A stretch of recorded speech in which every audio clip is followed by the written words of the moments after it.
بے جوڑ سی باتیں کرنی ہیں۔ 2-3 ہفتے ہو گئے میں بھی بہت زیادہ مصروف ہوں کر کے کسی کام میں الجھا ہوا ہوں۔ کچھ کام سے چل رہا ہے پھر میں تو ہی مصروف تھا۔ گزشتہ سال کی طرح اس سال اتنا کام نہیں ہو پایا۔ قربانی کے تعلق سے نہیں تو بہت سارے مسائل فضیلت آ جاتی تھی، اب کی بار نہیں ہو پائے ابھی تک بہت سارے مسائل۔ تو سب سے پہلے آج اس مہینے کی حرمت، اس مہینے کی فضیلت کے بارے میں، اس کے بعد تھوڑا سا حضرت ابراہیم علیہ السلام کی سیرت پر روشنی ڈالیں گے، اس کے بعد قربانی کے تعلق سے کچھ مسئلے مسائل بیان کیے جائیں گے، کچھ موجودہ حالات پر بھی تھوڑی سی روشنی ڈالیں گے انشاءاللہ العزیز۔ بسم اللہ الرحمن الرحیم۔ والفجر ولیال عشر والشفع والوتر واللیل اذا یسر۔ قرآن کریم کی ایک آیت کا چھوٹا سا ٹکڑا ہے۔ اس آیت میں اللہ رب العزت نے قسم کھائی، اور قسم فجر کی، ولیال عشر، اور قسم 10 راتوں۔ اللہ رب العزت کو یہ تو یقین دلانے کے لیے کسی چیز کی قسم کھانے کی ضرورت نہیں ہے، یہاں پر اللہ تعالی نے قسم جو کھائی ہے فجر کی اور 10 راتوں کی، وہ اپنی بات کا یقین دلانے کے لیے نہیں بلکہ ان چیزوں کی اہمیت بتانے کے لیے اللہ تعالیٰ نے قسم اٹھائی ہے۔ ولیال عشر، اور قسم 10 راتوں کی۔ اس کے بارے میں تمام کے تمام علماء مفسرین کا کہنا ہے کہ یہ جن 10 راتوں کی اللہ رب العزت نے قسم کھائی وہ عشرہ ذی الحجہ کی راتیں۔ ذی الحجہ یہ اسلامی سال کا اخیر کا مہینہ ہے۔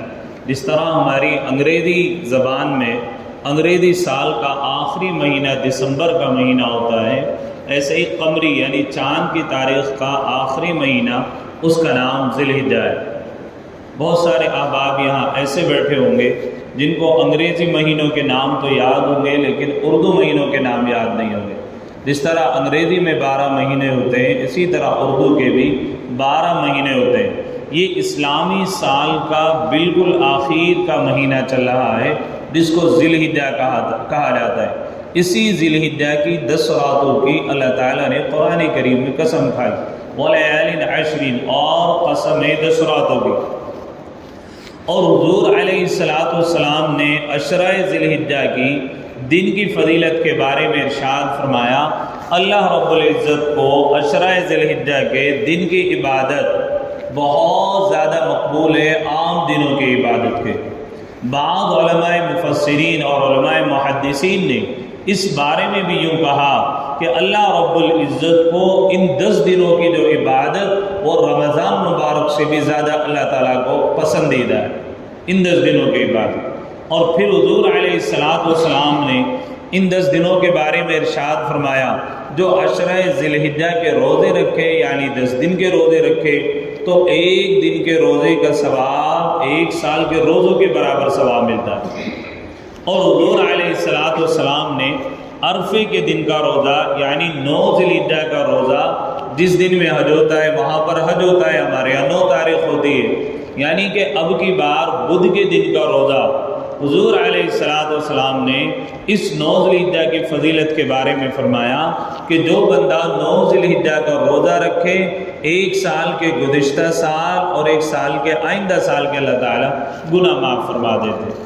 باپ اندازہ لگائیں، یہ مہینہ بڑی برکت اور فضیلت والا مہینہ ہے۔ جس طرح رمضان مبارک کا مہینہ فضیلت والا ہے، ایسے ذی الحجہ کے یہ 10 دن بھی بڑی عبادت کے ہیں اور بڑی فضیلت کے باعث ہیں کہ اس میں بندہ جو ہے اپنے اللہ تبارک و تعالیٰ سے قرب مضبوط کرے، دن میں روزہ رکھ لے اور رات میں عبادت کرے۔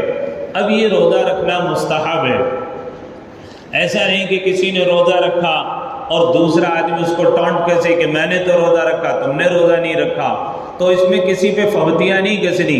کسی کو اچھا لگے تو روزہ رکھے جس کو ثواب زیادہ لینا ہے، جس نے نہیں روزہ رکھا تو کوئی حرج بھی نہیں، لیکن فرض اور واجب نہیں۔ سنت یا مستحب یہ روزہ ہے، جو روزہ رکھنا چاہے اس کو ثواب ملے گا، اور جو نہیں رکھے تو کوئی حرج بھی نہیں۔ ہمارے گھروں میں مستورات جو ہوتی ہیں خاص طور پر ان کے اوپر جو ہے روزوں کی قضا لازم ہوتی ہے، جیسا کہ رمضان مبارک میں بہت سارے ایام ان کو ایسے آتے ہیں جس میں روزہ نہیں رکھ سکتی۔ اب ان کو چاہیے کہ اگر کوئی روزہ ان کے ذمہ باقی ہے جس کی قضا رکھنی ہے تو ان دنوں میں روزے کی قضا کر لیں، تاکہ رمضان کے روزے کی قضا بھی ہو جائے اور ان دنوں کے روزے کی فضیلت بھی حاصل ہو جائے، تو کام ایک کریں اور ثواب دو حاصل ہو جائے۔ تو رمضان، یہ ذی الحجہ کا جو مہینہ چل رہا ہے یہ بڑی فضیلت کا مہینہ ہے۔ دوسرے اللہ رب العزت نے اس مہینے کے اندر دو عبادتیں رکھی ہیں، ایک عبادت قربانی کی عبادت اور دوسرے حج کی عبادت۔ اب جن لوگوں کے اوپر حج فرض ہے وہ حج کرنے کے لیے جاتے ہیں، اور جن لوگوں کے اوپر قربانی فرض ہے وہ قربانی ادا کرتے ہیں۔ اب حج کس کے اوپر لازم ہے؟ جو آدمی وہاں تک آنے جانے کا خرچ برداشت کر سکتا ہو اور اپنے پیچھے گھر میں تمام اخراجات ڈال سکتا ہو اور راستہ بھی پرامن ہو، کسی طرح کی کوئی رکاوٹ نہ ہو۔ اب ایسے آدمی کے اوپر یا ایسی عورت کے اوپر جس کا محرم اس کے ساتھ جانے پر قادر ہو، اس کے اوپر حج فرض ہو جاتا ہے۔ اب حج فرض ہونے کے لیے آنے جانے کے اخراجات، گھریلو اخراجات کا ہونا کافی ہے۔ اب بندہ کوئی یہ تمام اخراجات ہونے کے باوجود اب اگر حج نہیں کرتا تو اس آدمی کے اوپر گناہ لازم آ جاتا ہے۔ جیسا ایک آدمی کے اوپر ظہر کی نماز فرض تھی، اب اس کو معلوم ہو گیا کہ ظہر کی نماز کا وقت آ چکا ہے، اب کوئی آدمی ظہر کی نماز کا وقت بھی پہچان رہا ہے، اذان بھی سن رہا ہے، لیکن پھر نماز نہیں پڑھتا، تو مجھے یہ بتاؤ اس کو گناہ ملے گا یا نہیں ملے گا؟ گناہ ملے گا نا۔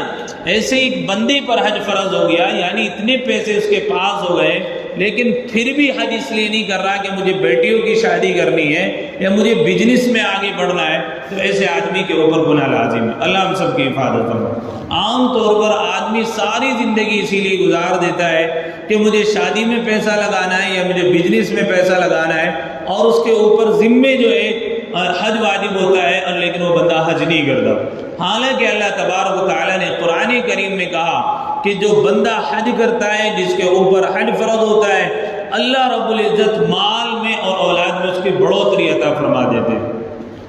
تو اللہ کا قرآن، اللہ کا قانون جھوٹا نہیں ہو سکتا۔ لوگوں کا مشاہدہ ہے جو اپنی حلال کمائی سے حلال طریقے پر جا کر صحیح سنت اور آداب کے ساتھ میں حج بیت اللہ کراتے ہیں، اللہ رب العزت ان کو بے شمار خوشیاں عطا فرماتے ہیں۔ جائے کا بندہ محسوس نہ کرے۔ کہتے ہیں نا کہ بعض لوگوں کی حوث کی کھوپڑی بڑی خراب ہوتی ہے، اس کو تو قبر کی مٹی بھر سکتی ہے۔ حدیث کے مطابق اللہ کے نبی نے فرمایا جس کو ایک باغ سونے کا مل جائے دوسرے کی تمنا کرے گا، لیکن اللہ رب العزت ہر حج کرنے والے یا عمرہ کرنے والے بندے کو ایسی خوشی ضرور عطا فرماتے ہیں کہ بندہ اس کا احساس کرے، ادراک کرے تو اس کو محسوس ہو جاتا ہے کہ ہاں اللہ نے اس کے لیے خوشیاں بہت زیادہ رکھی ہوئی ہیں، تو بندے کو تکلیف نہیں ہوتی۔ جائے گا آدمی کو شروع میں معلوم ہوتا ہے کہ میرا مال جا رہا ہے۔ دوسری اللہ تبارک و تعالیٰ نے اس مہینے میں دوسری عبادت جو رکھی وہ قربانی کی عبادت ہے۔ قربانی ہر مسلمان عاقل بالغ مرد عورت پر جو کہ صاحب نصاب ہو، اور قربانی کے دنوں میں وہ صاحب نصاب ہو، سال کا گزرنا ضروری نہیں، قربانی کے دنوں میں صاحب نصاب ہو، ایسے مرد عورت پر قربانی کرنا واجب اور ضروری ہے۔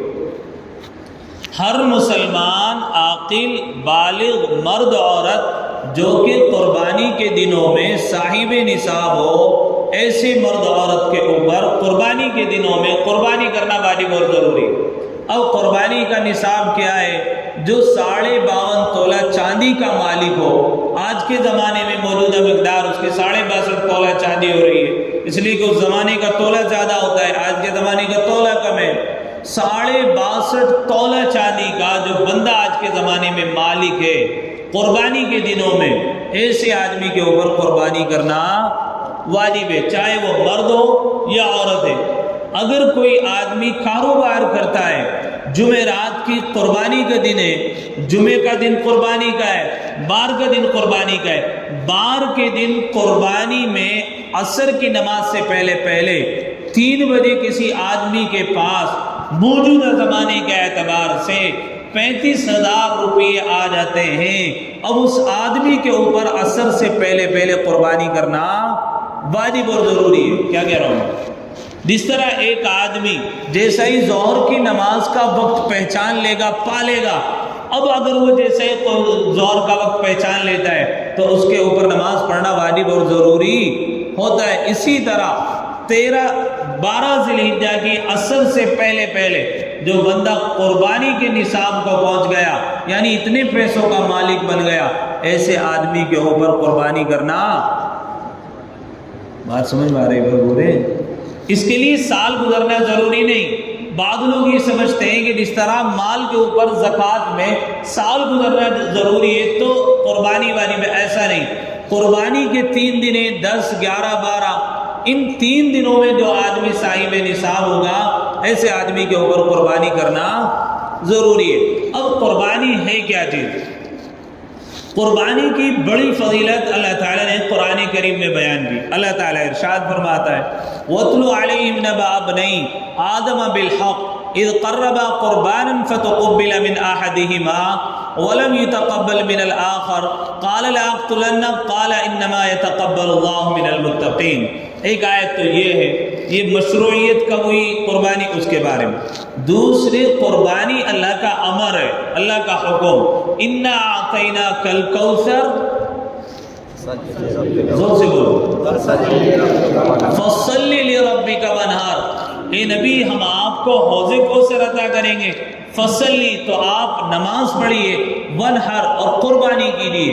یہاں پر فصلی نماز پڑھیے، ونہر قربانی کیجیے، یہ اللہ کا آرڈر ہے۔ کیا ہے بھائی؟ اللہ کا آرڈر ہے، حکم ہے۔ جیسا ہمیں حکومت سے آرڈر آتا ہے نا کہ تمہیں یہ کام کرنا ہے اور یہ نہیں کرنا، ایسے ہی اللہ کا آرڈر ہے، نماز پڑھنا ہے، ونہر اور قربانی ادا کرنا ہے۔ اب جو آدمی صاحب نصاب ہوگا اس کے دن میں قربانی کرنا واجب اور ضروری ہے۔ اب اس میں عقلی گھوڑے دوڑانے کی ضرورت نہیں ہے کہ قربانی کیوں کرنی چاہیے، قربانی کرنے سے کیا فائدہ ہوگا، قربانی کے بجائے ہاسپٹل بنا دینے چاہیے، قربانی کے بجائے اسکول قائم کر دینا چاہیے، اتنے جانوروں کو قربان کرنے سے کیا فائدہ ہوگا، پورے محلے کی طرف سے ایک قربانی کر دینی چاہیے، یہ کافی ہو جائے گا۔ تو ان ساری چیزوں کا جواب کیا ہے؟ فَصَلِّ لِرَبِّكَ وَانْحَرْ، کہ قربانی میرے رب کا حکم ہے۔ کس کا حکم ہے؟ اللہ کا حکم ہے۔ اب عقل میں آئے تب بھی کرنی ہے اور عقل میں نہ آئے تب بھی کرنی ہے، اس لیے کہ یہ کیا ہے؟ اللہ کا آرڈر ہے، اللہ کا حکم ہے۔ فَصَلِّ لِرَبِّكَ وَانْحَرْ۔ پھر بندہ قربانی کرتا کیوں ہے؟ ایک تو اللہ کا امر ہے، اللہ کا حکم ہے، دوسرے بندہ اللہ کی خوشنودی حاصل کرنے کے لیے قربانی کرتا ہے۔ اللہ کے نبی حضرت جناب رسول اللہ صلی اللہ علیہ وسلم سے صحابہ نے سوال کیا ما هذه الاضاحی، اے نبی جی یہ قربانی کیا چیز ہے؟ حضور علیہ السلام نے فرمایا سنت ابیکم ابراہیم، یہ تمہارے باپ حضرت ابراہیم علیہ السلام کی سنت ہے۔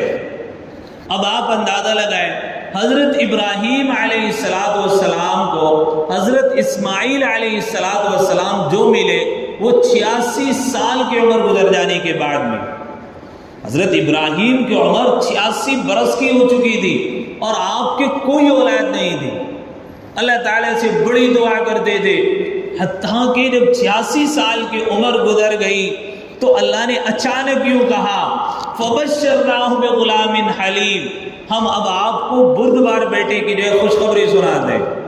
حضرت ابراہیم علیہ السلام نے خوشخبری سنی تو کیا کہہ رہے ہیں؟ فَلَمَّا بَلَغَ مَعَهُ السَّعْيَ، کہ ربا آؤں مجھے خوشخبری سنا رہے، میری کنڈیشن تو یہ ہے، میری ہڈیاں بوسیدہ ہو چکی ہیں اور میری عورت باندھ ہو چکی ہے، یعنی دنیاوی اسباب اگر اختیار کرو تو مجھے اولاد ہی نہیں ہو سکتی، دنیاوی اعتبار سے تو اولاد نہیں ہوگی جو عورت باندھ ہو جائے، جس کی ہڈیاں بوسیدہ ہو جائیں۔ تو اللہ نے کہا فَبَشَّرْنَاهُ بِغُلَامٍ حَلِيمٍ، اے پیغمبر یہ خوشخبری ہم آپ کو سنا رہے ہیں اور آپ کو اولاد ہوگی، اور اللہ تبارک و تعالیٰ نے پھر اولاد بھی عطا فرمائی۔ آپ دعا کرتے تھے ربی حبلی حکما والحقنی بالصالحین، اے ربا مجھے نیک صالح اولاد عطا فرما۔ اللہ نے 86 برس گزر جانے کے بعد آپ کو بڑی تمناؤں کے بعد اولاد عطا فرمائی، بابندہ، اور پھر یہ اولاد بھی کتنی قربانی کے بعد کتنی مشقت کے بعد، کتنی تکلیف کے بعد ملی۔ آپ جس گھرانے میں پیدا ہوئے، باپ جو ہے آپ کا بت پرست ہے، پوری کی پوری قوم اور پورا کا پورا ملک بت پرستی میں مبتلا ہے، ہر آدمی ہر دن بت بنا رہا ہے اور اس کی پوجا کر رہا ہے، اور آپ اکیلے تنے تنہا اللہ کی عبدیت اور اللہ کے ایک ہونے کی گواہی دے رہے ہیں، اور اپنی عبدیت اللہ کے سامنے ظاہر کر رہے ہیں، اور اللہ تبارک و تعالیٰ کی توحید کی دعوت برسر عام ڈنکی کی چوٹ پر دے رہے ہیں۔ اچانک جس طرح میلہ ہمارے یہاں بھر رہا ہے، ایسے میلہ اس زمانے میں بھرا کرتا تھا، سارے کے سارے لوگ اپنے بت وہاں پر لے کر آتے تھے۔ حضرت ابراہیم علیہ السلام کو کہا گیا آپ بھی چلو، آپ نہیں گئے، آپ بت خانے میں آئے، سارے بت کو توڑا، اور وہ ہتھوڑا آپ نے اس کے اوپر رکھ دیا۔ رکھنے کے بعد سارے کے سارے لوگ آئے اور آنے کے کہا کہ بتوں کی جو مخالفت کرتا ہے اور بتوں کو جو برا بھلا کہتے ہیں، وہ تو ایک نوجوان ہے، اسی نوجوان کا ایک کام ہو سکتا ہے۔ باپ اندازہ لگائے، ان کے باپ آذر بت بناتے تھے اور یوں کہتے تھے میرے معبودوں کو گالی تو نہیں دیتے تھے، معبودوں کو برا بھلا کرنا چھوڑ دو، نہیں تو میں تمہیں لأرجمنک واہجرنی ملیا، چوراہے پر لا کر تمہیں سنسار کر دوں۔ کون کہہ رہا ہے؟ باپ کہہ رہا ہے۔ کس کو کہہ رہا ہے؟ بیٹے کو کہہ رہا ہے۔ باپ کو سب سے زیادہ اپنی اولاد سے محبت ہوتی ہے، لیکن وہ باپ یوں کہہ رہا ہے اگر تو نے مخالفت نہ چھوڑی تجھے چوراہے پر لا کر سنسار کروں گا۔ اور اب آپ نے جب بتوں کو توڑ دیا، آپ کو دربار میں بلایا گیا، اب آپ اللہ کی وحدانیت کو اتنے صاف شفاف انداز میں ادا کر رہے ہیں کہ ہر مسلمان اس شفافیت کے ساتھ لوگوں کو توحید کی دعوت دے سکتا ہے۔ لیکن نعوذ باللہ آج ہم اتنے بزدل، اس قدر کاہل کہ جتنے صاف شفاف انداز میں حضرت ابراہیم نے دعوت دی، ہم سے آج وہ بھی نہیں ہوتا۔ کیا کہا؟ بلایا گیا، تمام کے تمام جو ہے بادشاہ نے دلائل آپ کے سامنے رکھے، تو کیسے خدا کو ایک مانتا ہے؟ آپ نے کیا کہا؟ الذی خلقنی فہو یہدین، میں تو اس معبود کی عبادت کرتا ہوں جس نے مجھے پیدا کیا، فہو یہدین، اور مجھے سیدھا رستہ دکھایا۔ پیدا کرنے والی ذات کس کی ہے؟ کوئی اس کو ہٹا سکتا ہے؟ کوئی کہہ سکتا ہے کہ میں پیدا کرتا ہوں؟ دنیا کو کوئی انسان بھی جو بھی اچھا سا ذہن رکھتا ہو وہ یہ کہہ نہیں سکتا کہ میں پیدا کرنے والا ہوں۔ آدمی کا مادہ تولید باقی ہوتا ہے، عورت کا رحم مادر موجود ہوتا ہے، کوئی کمی کوتاہی نہیں ہوتی، دونوں تندرست ہوتے ہیں، لیکن پھر بھی اللہ تعالیٰ کی قدرت یہ ہوتی ہے کہ اولاد سے اللہ تعالیٰ محرومی رکھ دیتا ہے۔ یہ اللہ کی قدرت ہے۔ تو اللہ کیا کہا سب سے پہلے؟ الذی خلقنی فہو یہدین، کہ اللہ میں تو اس معبود کی عبادت کرتا ہوں جس نے مجھے پیدا کیا، فہو یہدین، اور سیدھا رستہ دکھایا۔ والذی هو یطعمنی ویسقین، وہ ذات جس نے مجھے کھانا دیا، ویسقین، اور بھوک سے بے پرواہ کیا، میری پیاس کو بجھایا۔ جس کو بعض مرتبہ بیماری ایسی لگتی ہے، آدمی کھانا کھائے جاتا ہے، پیٹ نہیں بھرتا، یا اللہ بیماری ایسی دے دیتا ہے کہ سب کچھ ہونے کے باوجود بھی بندہ پیٹ نہیں بھر سکتا۔ ڈاکٹر پرہیز بتا دیتے کہ تم کھاؤ گے تو مر جاؤ گے، پانی پیو گے تو تمہارا آپریشن نہیں ہوگا۔ آپریشن سے پہلے کتنی دیر تک بندے کو بھوکا پیاسا رکھا جاتا ہے، بندہ تڑپتا رہتا ہے کہ مجھے پانی کا گھونٹ دے دو، لیکن دیتے نہیں، اس لیے کہ آپریشن پہ جا رہے ہیں۔ والذی هو یطعمنی ویسقین، ہمارا رب ہے جو ہمیں کیا کرتا ہے؟ کھلاتا ہے اور ہماری پیاس کو بجھاتا ہے۔ وَإِذَا مَرَضْتُ فَهُوَ يَشْفِينِ، اور جب میں بیمار ہوتا ہوں، فَهُوَ يَشْفِينِ، تو مجھے شفا دیتا ہے۔ کون ہے؟ کسی میں شفا کی طاقت؟ کہیں سے ہڈی ٹوٹ جائے، ساری زندگی وہ غلطی جڑتی ہے، اس کو بالکل جیسی اللہ تعالیٰ نے جوڑ کے بھیجا، ایسا کوئی ڈاکٹر آج تک پیدا نہیں ہوا جو ہو بہو ویسے ہی کر دے، کچھ نہ کچھ کمی باقی رہ جاتی ہے۔ بیماری سے ٹھیک کرنے والی ذات کس کی ہے؟ اللہ کی۔ والذی یمیتنی ثم یحیین، میرا تو معبود وہ ہے جو مجھے زندگی دیتا ہے پھر مجھے مار دیتا ہے۔ کون ہے زندگی موت کا مالک؟ اللہ۔ والذی اطمع ان یغفر لی خطیئتی یوم الدین، اور میں اپنے رب سے استغفار کرتا ہوں، اپنی خطاؤں پر معافی مانگتا ہوں یوم الدین، اس دن کے آنے سے پہلے جس دن کے حساب و کتاب ہوگا۔ اور پھر کیا کہتے ہیں؟ ربی حب لی حکما والحقنی بالصالحین، اور میں اپنے رب سے دعا بھی کرتا ہوں، اے میرے رب تو مجھے نیک صالح اولاد عطا فرما۔ اب ساری تو دنیا وہ یوں ہی سوچ رہی تھی، اس کو تو اولاد نہیں ہے، لیکن اللہ پر یقین یہ تھا، اللہ کی ذات پر اعتماد یہ تھا۔ 86 سال کی عمر گزر چکی تھی، لیکن پھر بھی اللہ سے مانگتے ہوئے مایوس نہیں ہوئے تھے، پھر بھی کہتے تھے کہ جو میرے رب مجھے بیماری کے بعد شفا دیتا ہے، بھوک کے بعد میری بھوک کو ختم کر دیتا ہے، اور مجھے پیدا کیا اور سیدھا رستہ دکھایا، رب ھب لی حکما والحقنی بالصالحین، اتنی عمر گزر جائے لیکن میرا رب مجھے پھر بھی اولاد عطا کر سکتا ہے۔ آپ کو دربار میں بلایا گیا اور پھر کہا گیا کہ تم کیوں عبادت نہیں کرتے ہمارے معبودوں کی؟ کیا کہہ رہے ہیں؟ قالوا نعبد اصناما فنظل لها عاکفین، کیا ہم عبادت کریں اس کی جو اپنے اوپر سے مکھی نہیں اڑا سکتا؟ قال هل يسمعونكم اذ تدعون، کیا تم مجھے دعوت دیتے ہو اس بات کی کہ میں عبادت کروں ان بتوں کی جو کہ سن بھی نہیں سکتے؟ کیا نہیں سکتے؟ سن سکتے نہیں سن سکتے۔ پھر کیا کہہ رہے ہیں آگے؟ او ينفعونكم او يضرون، کیا میں عبادت کروں ان کی جو نہ تو تم کو نفع دے سکتے اور نہ نقصان پہنچا سکتے؟ نفع نقصان کا مالک کون ہے؟ اللہ ہے، وہ کیا نفع نقصان دیں گے جو اپنی مدد نہیں کر سکتے؟ قالوا بل وجدنا آباءنا كذلك يفعلون، پھر وہ جو کہتے تھے ہم نے اپنے بڑوں کو اسی چیز پر پایا اور تم ہمارے بڑوں کی جو ہے مخالفت کرتے ہو۔ یہ جملہ نیا نہیں، بہت پرانا ہے، میں بار بار یہ بات کہتا ہوں۔ آج کیا کہا جاتا ہے؟ ہمارا مذہب قدیم ہے، ہمارا مذہب تو بہت پرانا ہے۔ اگر تمہارے مذہب میں بتوں کی پرستش کو جائز قرار دیا، اگر تمہارے بڑے غلط رستے پر تھے، وہی جواب جو حضرت ابراہیم علیہ السلام نے کہا تھا، قالوا بل وجدنا آباءنا كذلك يفعلون، اگر تمہارے بڑے غلط رستے پر تھے تو تم بھی کیا انہی کے رستے پر چلو گے؟ یہ بات آج نہیں بولی جا رہی، تو بہت پرانے ڈائلاگ ہے، مسلمان پریشان ہوا پڑتا ہے۔ آج بھی یہ کہا جا رہا نا ہمارا مذہب تو قدیم مذہب ہے، سب سے پرانا مذہب ہمارا ہے، تمہارا تو 1400 سال پہلے کا ہے، یہ تو کہا جا رہا ہے آج بھی۔ یہ ڈائلاگ ان کا پرانا ہے کہ نیا؟ یہ ہر زمانے میں ہوتا ہوا آیا ہے، ہر زمانے میں مخالفت ہوئی۔ حضرت ابراہیم نے کیا کہا؟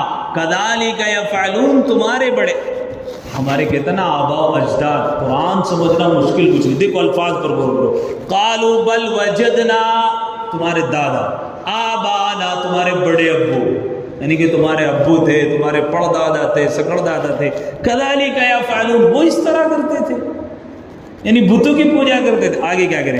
قال افرأيتم ما كنتم تعبدون انتم آباؤكم الاقدمون، کیا اگر وہ عبادت کرتے تھے ان کی، کیا تم بھی عبادت کرو گے؟ جب انہوں نے کہا تو پھر کیا کہہ رہے ہیں؟ اولو کان آباؤہم لا یعقلون شیئا ولا یہتدون، کیا تمہارے بڑے اگر عقل نہیں رکھتے تھے کچھ اور سیدھے رستے پر نہیں تھے بالکل بھی، تو کیا تم ان کے نقش قدم پر چلو گے؟ اگر ایک کا باپ اس رستے سے جا کر ٹھوکر لگ کر کنویں میں گرا تھا، کیا بیٹا بھی ٹھوکر کھا کر اسی میں جائے گا؟ بچنے کی کوشش تو کرے گا نا۔ تو حضرت ابراہیم نے بھی کہا اور تمہارے بڑوں نے کیا کیا، تم بھی اسی کے نقش قدم پر چلو۔ تو حضرت ابراہیم علیہ السلام، تو اللہ کی وحدانیت کا ہر زمانے میں ہمیں اقرار کرنا ہے، اللہ کی وحدانیت کو ہر زمانے میں ڈنکے کی چوڑ پر بیان کرنا ہے، چاہے جائے کا پوری قوم، پوری حکومتیں، ساری کی ساری طاقتیں ہمارے خلاف ہی کیوں نہ آ جائیں، لیکن یہ توحید کی جو امانت ہمارے دلوں میں ہے، یہ ہمارے دلوں سے کوئی نہیں نکال سکتا۔ ہماری جان تو جا سکتی ہے لیکن اللہ کے ساتھ میں ہم شرک نہیں کر سکتے، یہ ہمارا ایمان ہونا چاہیے۔ حضرت ابراہیم اکیلے کھڑے، ساری حکومت، ساری طاقت، ساری قوت، سارا خاندان، حتیٰ کہ باپ بھی کیا کہہ رہا تھا؟ تجھے سنسار ہو، اور آپ کیا کہہ رہے تھے؟ تو اچھی موٹی موٹی سی بات ہے، بھائی میرا رب تو وہ جو زندہ بھی کر رہا ہے، مار بھی رہا ہے، تو مار نہیں سکتا، تو جلا نہیں سکتا، یہ بات ایسی ہے جو سمجھ میں نہ آ رہی ہو؟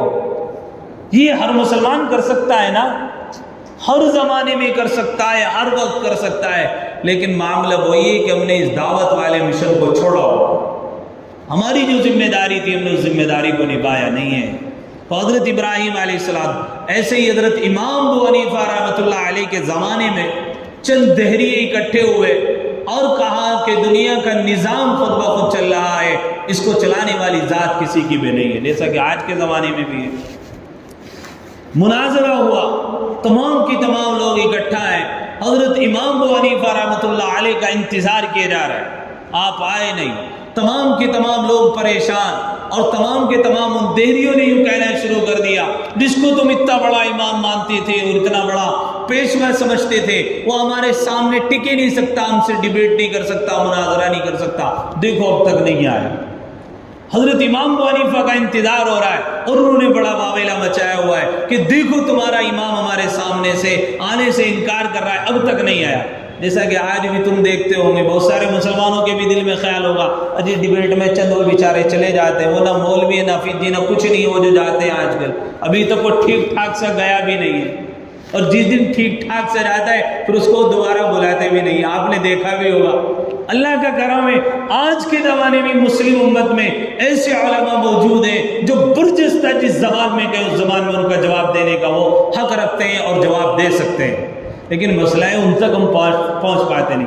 آج ہی کی نئی تازہ رپورٹ الحمدللہ، مفتی یاسر ندیم الوالدی کے ہاتھ پر ایک بندہ سوشل میڈیا پر آ کر، یوٹیوب پر آ کر ایمان قبول کر رہا ہے اور بڑا اچھا خاصا اپنے مذہبی تعلیم رکھتا ہے۔ آج ہی کی بات بتاؤ، آپ اندازہ لگا، اس گئے گزرے دور میں اسی ہندوستان کے اندر علل اعلان ڈنکے کی چوٹ پر حضرت ابراہیم علیہ السلام کی سنت ابراہیمی کو زندہ کرتے ہوئے پورے کفر کے ایمان میں ڈنکے کی چوٹ پر سوشل میڈیا پر آ کر بندہ ایمان قبول کر رہا ہے اور لا الہ الا اللہ کا اقرار کر رہا ہے، اس کے کتنا خلاف جائیں گے خاندان والے۔ ابھی ایک ویڈیو سوشل میڈیا پر وائرل ہو رہی تھی، 17-18 سال کا نوجوان، پورا کا پورا گاؤں جمع ہے، وہ بیچارے ایک چارپائی پہ بیٹھا ہوا ہے، اس نے کہا میں نے ایمان قبول کر لیا، اس کا بھائی تھا برابر میں، کہہ رہے تو نے ناک کٹا دی، تجھے مار دیں گے، یہ کر دیں گے، آفر بھی دیے جا رہے، لالچ بھی دیا جا رہا ہے اور دھمکی بھی دی جا رہی۔ وہ صاف سب کے بیچ میں بیٹھ کے یہ کہہ رہا ہے میں نے ایمان قبول کیا ہے، اب تم مجھے ہٹا نہیں سکتے۔ اس گئے گزرے دور میں ایسے بہت سارے، اللہ اکبر، اللہ کا کرم، اس آقا کا بڑا انعام ہے۔ اس گئے گزرے دور میں آج بھی جبکہ اس ملک ہندوستان میں ہر طرف نفرت کی فضا ہے، ہر طرف نفرت کی آگ لگوائی جا رہی ہے، آج بھی لوگ ایمان قبول کر رہے ہیں، اور وہ ویسے قبول نہیں کر رہے، انہوں نے ایمان کو پڑھا ہے، اسلام کو پڑھا ہے، سمجھا ہے، ایمان قبول کر رہے۔ ایک پارس نامی لڑکا ہے، شاید پارس ہی نام ہے، اس نے بھی ایمان قبول کے، بڑا یوٹیوبر تھا، یوٹیوب چلاتا تھا، ایک لڑکی ہے یوٹیوب کے اوپر یوٹیوب چلاتی تھی، اسلامک ویڈیوز اپنے پیج پر اپلوڈ کرتی تھی، اس نے ایمان قبول، بڑے بڑے لوگ ایمان قبول کر، جو اچھے خاصے لوگ جن کو جانتے، اللہ کا انعام ہے۔ تو حضرت امام ابو حنیفہ رحمۃ اللہ علیہ کو تاخیر ہوئی، آپ آئے نہیں، تمام کے تمام دیریوں نے شور مچا دیا، تم ہمارا مقابلہ کرنے کی گنجائش ہی نہیں رکھتے۔ اچانک حضرت امام ابو حنیفہ رحمۃ اللہ علیہ مجمع کو چیرتے ہوئے سامنے پہنچے، برجستہ انہوں نے سوال کیا کہ تم کیا گھبرا گئے تھے ہمارا سوالوں کے جواب دینے سے؟ کہنے لگے نہیں بھائی ایسا نہیں تھا، مجھے آنے میں تاخیر ہوئی، اس تاخیر کی میں وجہ بتانا چاہتا ہوں۔ کہنے لگے کہ بتاؤ وجہ کیا رہی، اتنی دیر سے کیوں آئے ہو؟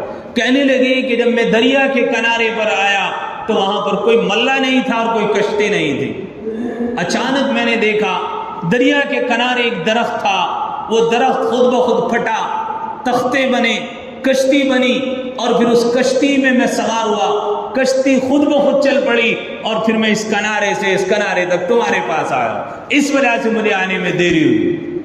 اب وہ جو دہریے تھے وہ کہنے لگے یار ہم تو سمجھتے تھے تمہارا امام ہے، بڑی اچھی باتیں کرتا ہوگا، یہ تو بڑی بیوقوفوں والی بات کر رہا ہے، ایک کشتی، ایک درخت خود بخود کیسے پھٹے گا، کیسے کشتی بنے گی، خود بخود پانی میں کشتی کیسے چلے گی، یہ کیسی تم باتیں کر رہے ہو؟ امام ابو حنیفہ نے برجستہ جواب دیا کہ جب ایک چھوٹی سی کشتی خود بخود نہیں چل سکتی، یہ پوری دنیا کا نظام خود بخود کیسے چل رہا ہے؟ اس کو چلانے والی ذات ہے اور وہ اللہ رب العزت کی۔ کون چلا رہا ہے؟ اللہ چلا رہا ہے اس نظام کو، تو اللہ رب العزت کی ذات ہے۔ فوراً کلمہ پڑھا، ایمان قبول کر لیے۔ تو ہر زمانے میں یہ ہوا ہے، مخالفتیں ہوئی ہیں، بڑا واویلا مچایا گیا ہے، اور ایسا نہیں کہ حکومتوں نے نہیں مچایا، نمرود حکومت میں تھا کہ نہیں تھا؟ لیکن سارا کا سارا نشہ ختم ہوا کہ نہیں ہوا؟ اللہ تعالیٰ سب کا ختم کر دیتا ہے۔ جو میں حکومتوں کی بات کر رہا ہوں، حکومت کی نہیں، اکیلی حکومت کی بات نہیں کر رہا ہوں، حکومتوں کی بات کر رہا ہوں، ہاں کبھی کوئی غلط لے جائے۔ تو حضرت ابراہیم علیہ السلام نے برجستہ ڈنکے کی چوٹ پر، اب حضرت ابراہیم علیہ السلام کو جو بیٹا 86 سال کی تمناؤں کے بعد ملا ہو، اب اللہ نے ان کو دکھایا، خواب میں دیکھ رہے ہیں کہ اپنے بیٹے کو ذبح کر رہے ہیں۔ اللہ نے کہا فَلَمَّا بَلَغَ مَعَهُ السَّعْيَ قَالَ يَا بُنَيَّ إِنِّي أَرَىٰ فِي الْمَنَامِ أَنِّي أَذْبَحُكَ فَانظُرْ مَاذَا تَرَىٰ۔ بیٹے کے پاس گئے، خواب میں اللہ نے دکھایا کہ اب اس بیٹے کو ہمارے نام پر ذبح کرو۔ بات عقل میں آتی ہے، بات سمجھ میں آتی ہے۔ ابھی باپ تھا، بیٹا تھا تو باپ مخالف تھا، آگے اللہ نے بیٹا دیا بڑی محبتوں کے ساتھ، اب بیٹی کو اللہ تعالیٰ باپ کو کہہ رہے ہیں کہ ذرا اس کے گلے پر چھری چلاؤ۔ یہ عقل میں آنے والی بات ہے؟ عقل تو اس کو منع ہی کرتی ہے، دل گوارا نہیں کرتا، عقل میں آتی نہیں کہ بھائی یار یہ کون سا معاملہ ہے کہ خدا کہہ رہا ہے کہ بیٹے کو ذبح کرو، یہ کیسی قربانی ہے؟ نہیں، اس زمانے میں بڑا واویلا مچا تھا کہ بھئی یہ کیا ہو رہا ہے، لوگوں کا ہجوم ہے اور لوگ دیکھنے آ رہے ہیں کہ باپ بیٹے کو قربان کر رہا ہے۔ اب اللہ حضرت ابراہیم علیہ السلام نے بیٹے سے کہا قال یا بنی، اے میرے بیٹے، انی ارا، میں نے خواب میں دیکھا، فی المنام انی اذبحک، کہ میں آپ کو ذبح کر رہا ہوں، فانظر ماذا تری، تمہارا کیا معاملہ ہے، تم کیا کہتے ہو اس بارے میں؟ باپ اپنے بیٹے سے رائے لے رہے ہیں۔ اس میں ہمارے لیے سبق بھی ہے، اولاد سے بات کرنا چاہیے بیٹھ کر کے، اس کے دل کی جاننی چاہیے بیٹھ کر۔ آج کل کھڑوس ہوتے ہیں بعض ماں باپ اور شکوہ کرتے ہیں اولاد کا، کبھی زندگی میں بات نہیں کرتے ان سے بیٹھ کے کہ بیٹا مسئلہ کیا ہے، محبت بھرے کیا کہا، فانظر ماذا تری، ورنہ یوں بھی کہہ دیتے عربی میں، اس طرح ہماری مادری زبان ابا یوں کر لے، ہم کہتے ہیں نا اور ادھر کو آبے تو، ایسے بولتے ہیں نا، ایسے یوں بھی کہہ دیتے ماذا ترا کے بجائے انت ترا، میں تجھے دیکھ رہا ہوں، یہ بھی کہتے، لیکن کہا ماذا ترا، آپ کو دیکھ رہا ہوں۔ فرق سمجھ میں آ گیا ہوگا؟ فانظر ماذا ترا، میں نے آپ کو دیکھا، انی اذبحک، کہ میں آپ کو ذبح کر رہا ہوں۔ کون کہہ رہا ہے؟ باپ بیٹے سے محبت میں کہہ رہا۔ کیا کہا؟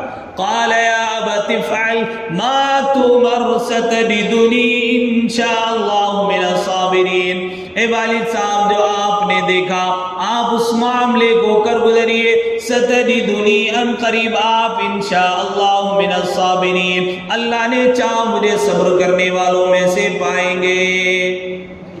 اب دونوں ماں باپ، دونوں باپ اور اولاد نے عقلی گھوڑے نہیں دوڑائے کہ اللہ کو میری قربانی کی کیا ضرورت پڑی ہے، اور باپ نے عقلی گھوڑا نہیں دوڑایا کہ ربا اتنی تمناؤں کے بعد تو نے اولاد دی، آج تو اس کو ذبح کرانے کو کہہ رہا ہے، بلکہ دونوں نے دیکھا وَأَمُرْ، کہ اللہ تعالیٰ کا حکم ہے، اللہ کا امر ہے، اللہ نے حکم دیا ہے، اللہ کا آرڈر ہے، جب آرڈر آ جائے تو پھر عقلی گھوڑے نہیں دوڑائے جاتے، اس کام کو کر کے گزر جایا جاتا ہے۔ دونوں گزرے، فلما اسلما وتله للجبين وناديناه أي يا إبراهيم قد صدقت الرؤيا إنا كذلك نجزي المحسنين۔ اللہ نے کیا کہا؟ اے ابراہیم، تم نے اپنا خواب سچا کر دکھایا، انا كذلك نجزي المحسنين، ہم نیک کام کرنے والوں کے بدلے کو ضائع نہیں کرتے۔ اب یہ دونوں بات سمجھ میں نہیں آ رہی تھی نا۔ اب آج کے زمانے میں بھی بہت سارے لبرلزم والے لوگ، پڑھے لکھے لوگ یوں کہتے ہیں کائیں کو قربانی کی ضرورت پڑ رہی، یہ کام کر دیتے، وہ کام کر دیتے۔ ٹھیک ہے، رفائی کام کرنا ضروری ہے، ہاسپٹل بنانا ضروری ہے، یونیورسٹیز بنانا ضروری ہے، لیکن اللہ کے حکم کے آگے ان حکم کو، اب کوئی کہنے لگے جی مسجد بنانے کی کیا ضرورت پڑ رہی تھی، اسکول بنا دیتے، یہ بات چلے گی؟ تو قربانی کے بارے میں بھی ایسا ہی ہے، جب اللہ کا حکم ہے قربانی تو بس کیا کرنا ہے؟ قربانی کرنا ہے۔ فصلی لربک وانحر، نماز پڑھی اور قربانی کے لیے۔ اب دونوں نے قربانی کی، اللہ نے کیا انعام دیا؟ جب بندہ اللہ کے لیے قربانی کرتا ہے پھر انعام اللہ کیا دیتے ہیں؟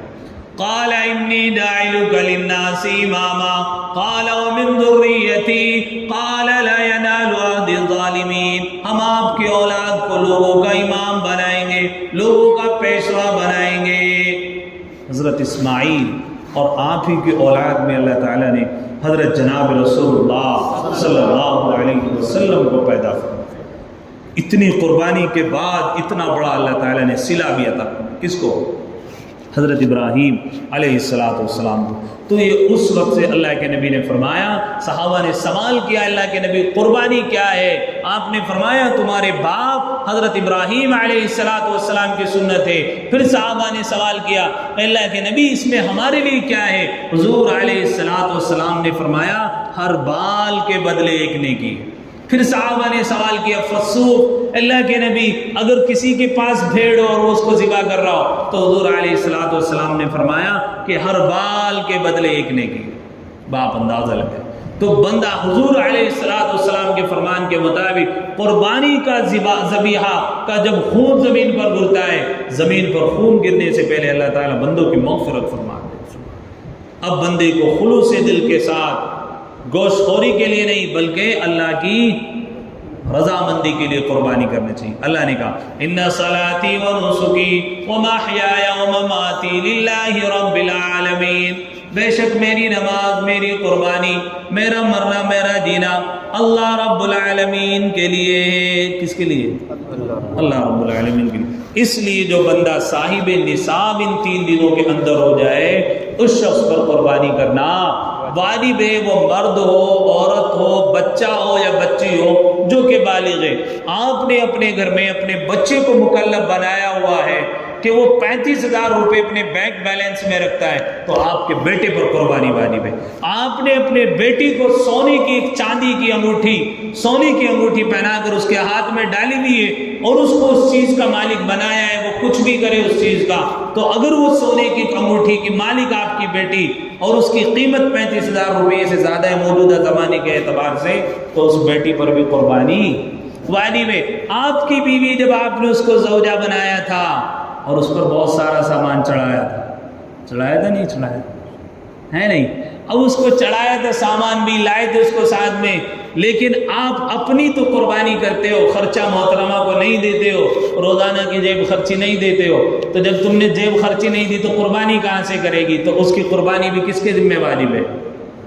آپ کے ذمہ واری۔ گھر میں جتنے بھی افراد ہیں اگر مشترکہ مال ایک جگہ نہیں رکھا جاتا، سب اپنے اپنے مالک ہیں تو سب کے اوپر الگ الگ قربانی کرنا واجب ہے جبکہ وہ صاحب نصاب ہو۔ اللہ رب العزت ہمیں سب کو قربانی خلوص دل کے ساتھ کرنے کی توفیق عطا فرمائے۔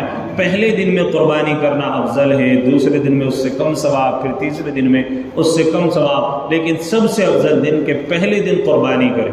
قربانی کے بارے میں ہدایات یہ ہیں، نمبر 1 قربانی پردے میں کریں، اپنے گھروں میں کریں، آپ کے پکا فرش ہے اسی پہ گرائیں اپنا جانور، کوئی مسئلہ نہیں۔ اللہ کے نبی حضرت جناب رسول اللہ صلی اللہ علیہ وسلم کے زمانے میں تو ایسا نہیں ہوتا تھا، اس زمانے میں تو اگر خون بھی جانور کا گرتا تھا وہ بھی رائے گا نہیں ہوتا تھا، گلیوں میں نہیں بہایا جاتا تھا، گڈھا کھودتے تھے اس میں اس کا خون جاتا تھا۔ ہمارے زمانے میں پکی سڑکیں ہیں تو لوگ سڑکوں پر خون بہاتے ہیں، ورنہ ضرورت تو اس بات کی کہ آج کے زمانے میں بھی اگر ہم ایسا کرتے تو پھر حکومت کو ہمارے ڈنڈا مارنے کی ضرورت نہیں تھی۔ آج حکومت ڈنڈا مار رہی نا ہماری غلطیوں کی وجہ سے نا۔ ہمارے اسلام نے تو یہ اجازت دی رستے میں سے تکلیف دہ چیز کو بھی ہٹا دو، وہ بھی ہٹانا صدقہ ہے۔ پھر یہ کہاں سے اجازت دی جا سکتی ہے کہ کوڑی کا ڈھیر لگاؤ اور ہڈیاں پھینکو اور اوجڑی پھینکو اور نہ جانے چیچڑے پھینکو، اور پورے گلی میں آپ کے کتے ایسے ہیں وہ دوسرے محلے میں جا کر کسی غیر مسلم کے گھر کے سامنے وہ چیز ڈال دیں۔ اب آیا آپ کو اچھا لگے گا یا برا لگے گا؟ جی بتاؤ۔ آپ کے یہاں خنزیر حرام ہے، ہمارے یہاں خنزیر حرام ہے۔ خنزیر کا گوشت آپ کی گلی میں لا کر کوئی کتا ڈال دے تو کیسا لگے گا؟ بھائی اسی طرح وہ لوگ میٹ نہیں کھاتے ہیں، وہ الگ بات ہے، لیکن ہے تو ان کے یہاں پرہیز اس چیز سے۔